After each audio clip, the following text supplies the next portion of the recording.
Okay,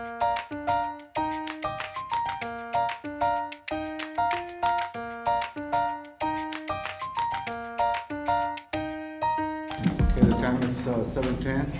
This is a business committee meeting at the UISD Tuesday, October the 12th, beginning at SAC, Room 2, Fine Arts Building. Subjects to be discussed or to consider upon which any formal action may be taken are listed below. Items do not have to be taken any action in order to show this meeting notice. Public comments? We have none at this time, sir. Item A. Item to be reviewed by the Business Committee for information only. Number 1, notice of grant application to be submitted on behalf of the district. Good evening, board members, Mr. Gonzalez and staff. I'm Dr. Edith Landick with the Director of Grants Administration. I'm here to share with you this night that we're intending to pursue a grant, the T-Class grant, which is Texas COVID Learning Acceleration Supports application. We're doing it in coordination with the Curriculum and Instruction Department. It is being pursued in order to provide accelerated instruction to counter COVID learning loss. We're looking at the areas of tutoring, college prep courses for English and math, and a data specialist evaluator. The expected amount is to be $726,100. That's what I have for you at this time. Any questions? Thank you. Thank you. Okay. Good job. Number 2, the memorandum of understanding between United ISD and CPLC, Chicanos and Pueblo. I'm going to interrupt real quick. I'm going to ask our speakers to get close to the mic so we can hear you. Thank you. Good evening, Mr. Molina, Mr. Ramirez, Mr. Rodriguez, Mr. Gonzalez, members of the audience, Rebecca Morales, Executive Director for Federal Programs. So one of our requirements for our migrant education program is that we provide services to our students that are not school-aged yet, to our migrant families.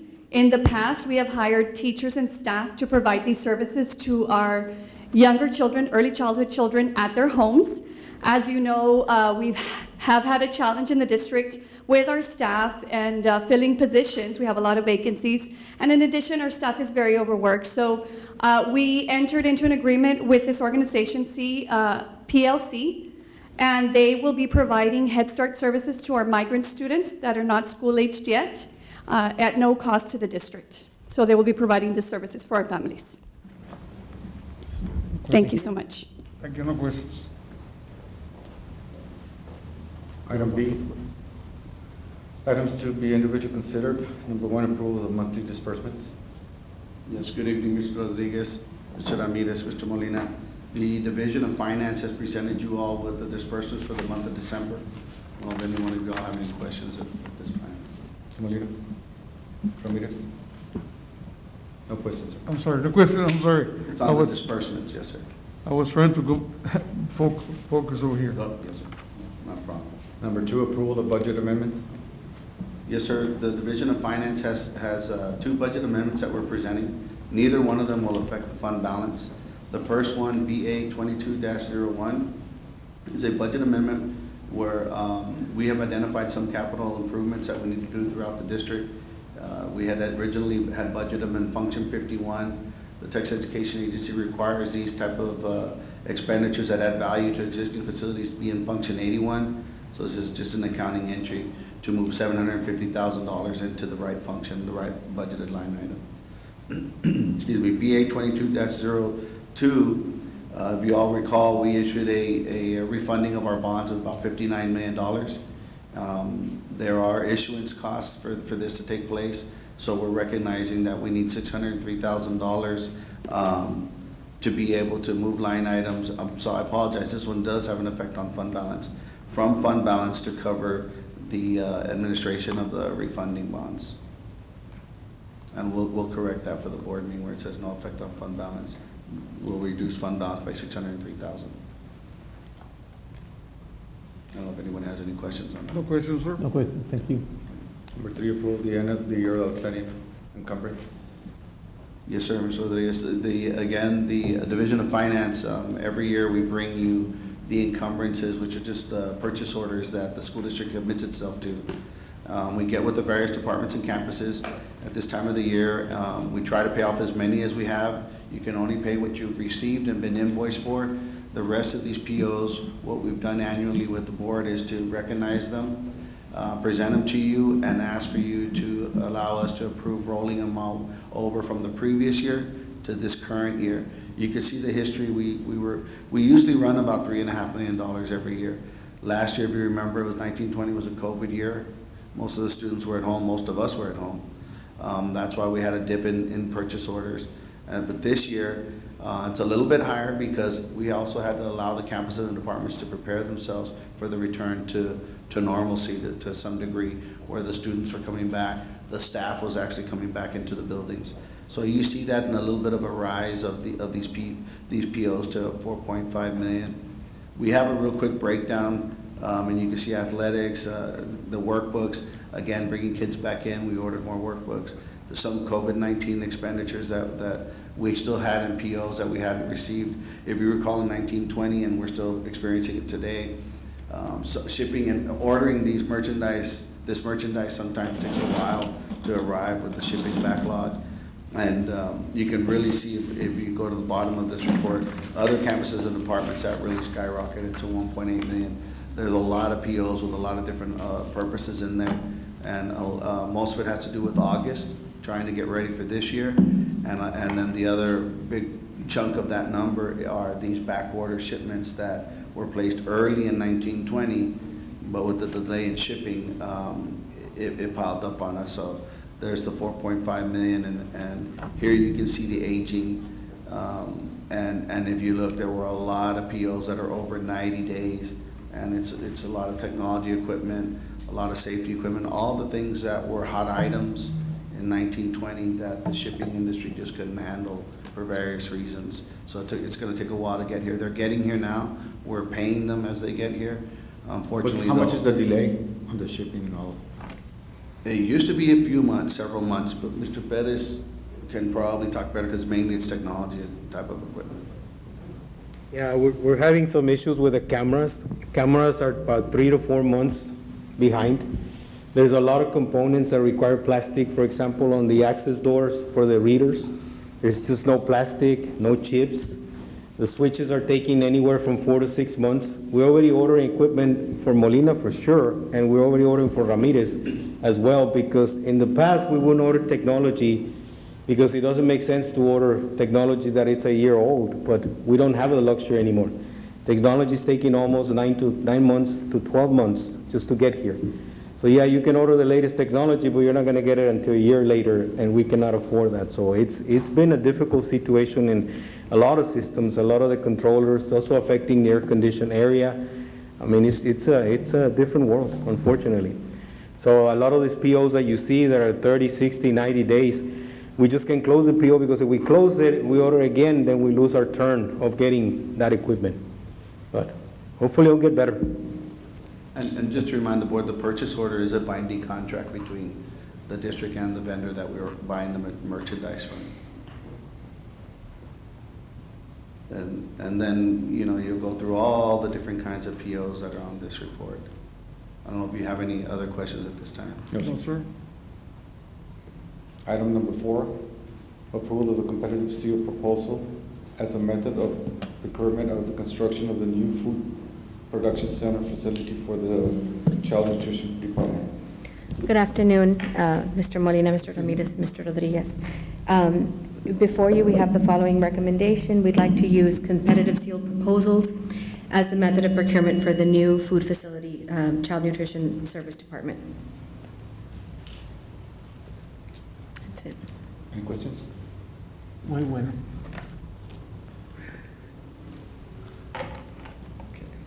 Item number 5, approval of the competitive seal proposal as a method for the procurement of the district's wide supply and installations of the UVC lamps and for air conditioner equipment. This is an additional request for competitive seal proposal as the method of procurement. As you know, anytime we're going to use anything other than our default method, which is job order contracts, we have to come to the board for your consideration and approval. Mr. Menchaca is here with us tonight because he is going to go over a quick PowerPoint presentation to give you an idea of what exactly what this project will entail. Mr.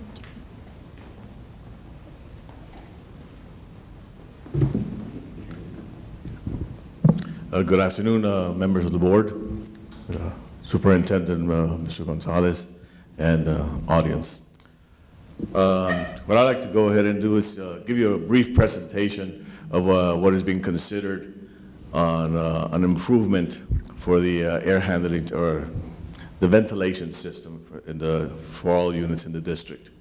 What we're considering on this right here is we're considering using ESSER funds to go ahead and modify all air handling units and incorporate into them UVC germicidal irradiation lamps on them. The purpose of this right here is to go ahead and inactivate, in this case, viruses in the COVID-19 or the COVID virus as it goes through the air handler units. Okay, this right here, what is being proposed right here is if we go ahead and introduce these into the air handler units, we would go ahead and, as the air goes through the unit, it would go ahead and inactivate about 90% of the COVID viruses as they go through. A second item that it would go ahead and also improve would be the fact that by the fact of having them in the air handler unit, it also improves its efficiency because it would go ahead and also inactivate any kind of bacteria or mold that might be accumulating in the units. On this right here, the CDC actually has several items or several strategies that they would go ahead and to mitigate, in this case, situations that would go ahead and hinder the air quality in the classrooms. Some of these, and you'll notice in the presentation, in the screen right there, they say, well, one, they would go ahead and increase the outside air that we have already done that in all the campuses. Second, to go ahead and improve the filtration systems. We have done that already. We have moved from a MERV 8 to a MERV 13 filtration systems. Another item that a strategy that CDC goes ahead and recommends is the fact of making sure that the exhaust fans are all fully operational, which we have done that. And in this case, also the fact of incorporating HEPA filtration systems for nurse stations or areas for vulnerable populations. And that will be presented subsequently, and this is being taken into consideration. We are also incorporating these. So all of these factors have been already incorporated in the campuses. And what we're bringing here is the last item, which is the fact of incorporating UVC germicidal irradiation lamps into the systems. What they do, and like I explained earlier, the purpose of incorporating these lamps into the HVAC systems is to inactivate as such the viruses as they go through the system. This is an example. They say a picture is worth 1,000 words. This is what we're planning on doing. Every air handler in the district would go ahead and have these lamps go ahead and being introduced in this perpendicular to the flow of the air as it's going through the unit. What this will do, we're incorporating, this just right here, this table right here shows that it would be about 800 units that we would have to go ahead and do for the elementary schools. The middle would be a little bit over 500 for the middle schools and about 500 for the high schools, for a total of about 1,864 units that would have to be upgraded. The cost for the project, again, it would be around $7.2 million. I would like to emphasize again that we're considering to use ESSER funds for this project. And the timeline for this is we have gone ahead and this project has already been presented to the TEA. We have received pre-approval. It was at the middle of last month. We go ahead and what we're considering on this is requesting the preliminary design to be, for the DBR, our engineering of record, to give us a proposal for it, take it to the board for the November's meeting, so you all could go ahead and take it into consideration. Should this be approved, we would be able, in this case, be able to issue a contract to DBR by the middle of December, so that they could go ahead and start the design. It would take them about until the middle of April for them to be able to finish this design. We would go ahead and then, once we have the plans in spec, we would put it out in for proposals, and we would expect to be able to issue a PO by, the project to be able to start by July of 2022. Do you have enough time, because that's a lot of things you're gonna install from now to April, you're gonna do a lot of schools and, it's gonna be a lot of work, and a lot, I don't know if you're gonna finish by April, This would be for April. It would be actually the design of the plans to go ahead and to modify them. That would be done by DBR. Okay, when this program's supposed to install everything by? We would start in. Next year? Yeah, we would start in July of 2022, and they would have 1 year to finish. It would be in July of 2023 when we would finish all the 1,864 How many units. schools are they gonna be, all of them? Yes, sir. All air handler units in the district. Well, everything that the district is doing is working pretty well. You see the numbers. This is gonna help a lot. Purify the air, purify everything, so, God help us, everything comes out perfect. That's our goal, sir, because this would actually improve the indoor air quality for all the students, staff, and everyone in all our campuses. Yeah, I recommended it to Mr. Santos about a year and a half ago, because somebody told me, a lot of things, all the classrooms are going to the units, to several units, so it's bringing the air back.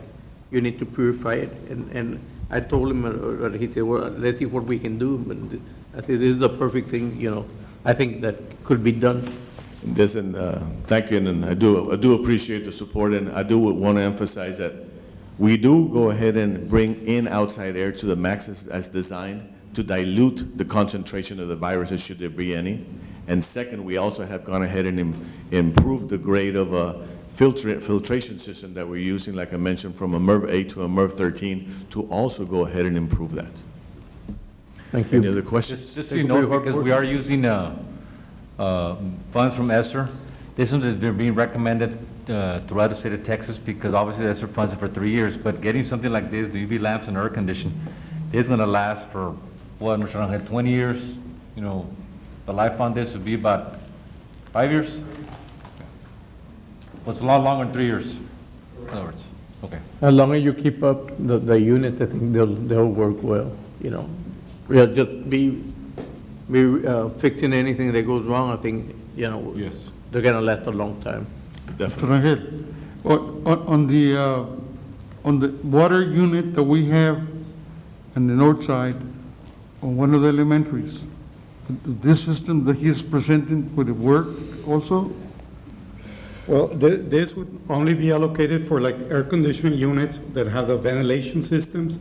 The ones that have water system, this doesn't work with the water, but it works with the air. Now, we do have those schools, like you mentioned, that have water systems, but they also have the air.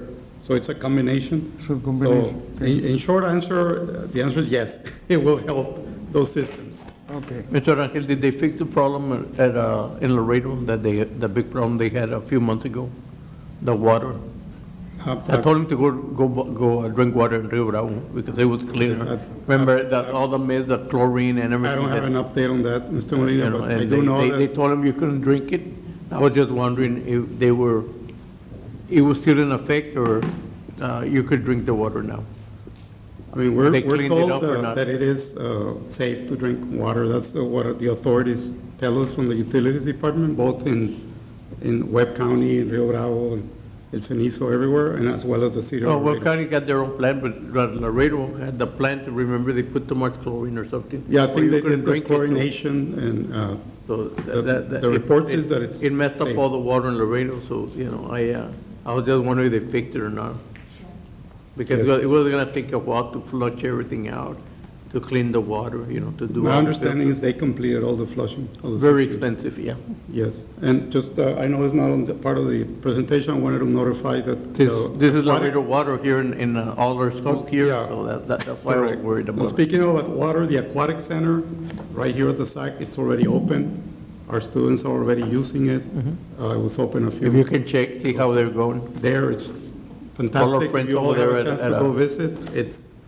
Call our friends at Laredo, see what they say. The water is cleaner than the mountain water, yeah. Thank you. Thank you. Item number 6, approval of update tabulation for our RFP 013-2021 online student engagements program that include training concepts, components. This RFP was approved on August 18, 2021 at the regular board meeting. Thank you. So what we're bringing for you tonight is just the updated tabulation for this RFP that you approved on August 18th.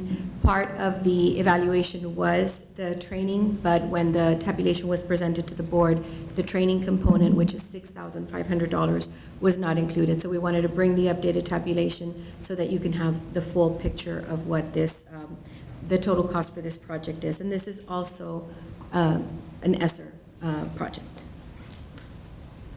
Any questions? Is it the one that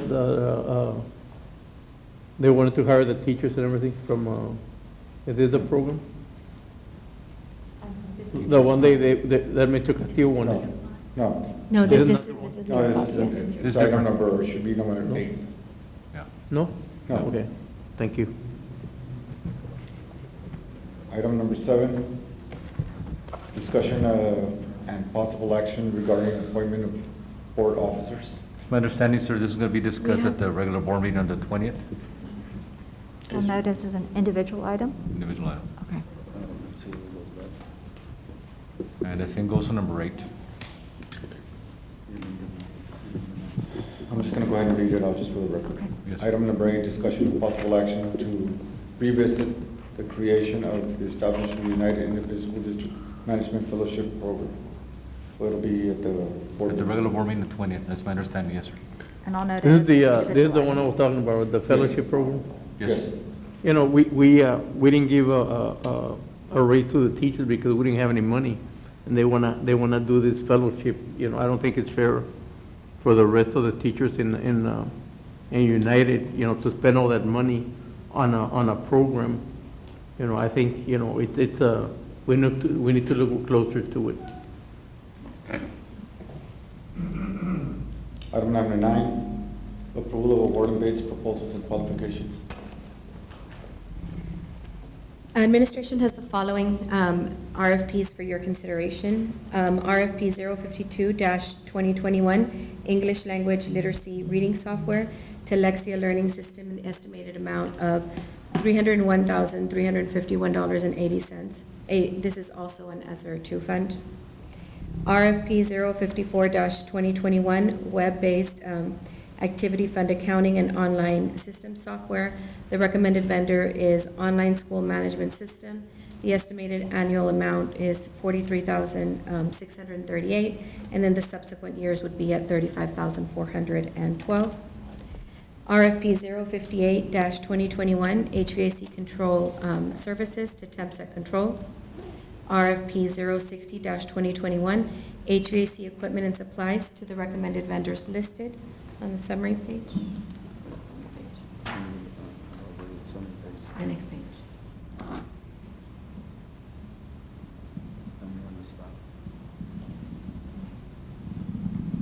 Right there. To be RFP continued. RFP 021-2021, district-wide supply and installation of air purification systems to Visacom ICT. The estimated amount for this is $417,679.20, and these will go in the nurses area and in the special ed classrooms, and this is also an ESSER fund purchase, and this is also for air purification. RFP 064-2021, irrigation parts and supplies to Site 1 Landscaping Company. RFP 065-2021, architectural signs to Vulcan Signs. RFP 056-2021, Special Education Department Web-Based Data Management System, and this is going to EastBed, which is Frontline Technologies. The estimated amount, annual amount is $101,201.62. RFP 057-2021, Special Education Unit Curriculum, and that one is to N2Y LLC. The estimated amount is $84,137.50. We also have 2 renewals for your consideration. Like always, it's a pleasure to see you. You always remind me of my favorite daughter, my only daughter. So, every time I see you, you give me a lot of joy. Oh, thank you. Oh, thank you. Take care. Item number 10, approval of requests from board members used for the trustee discretionary funds in various campuses and departments. Yes, sir, the information is in your packet. Any additional requests that will be done from now until the next board meeting, we will make sure. That's for short people, yeah? Yes, sir. We'll make sure and present at the actual board meeting. Thank you. Adjournment? Adjournment? Is it questions? Yeah. Motion to adjourn.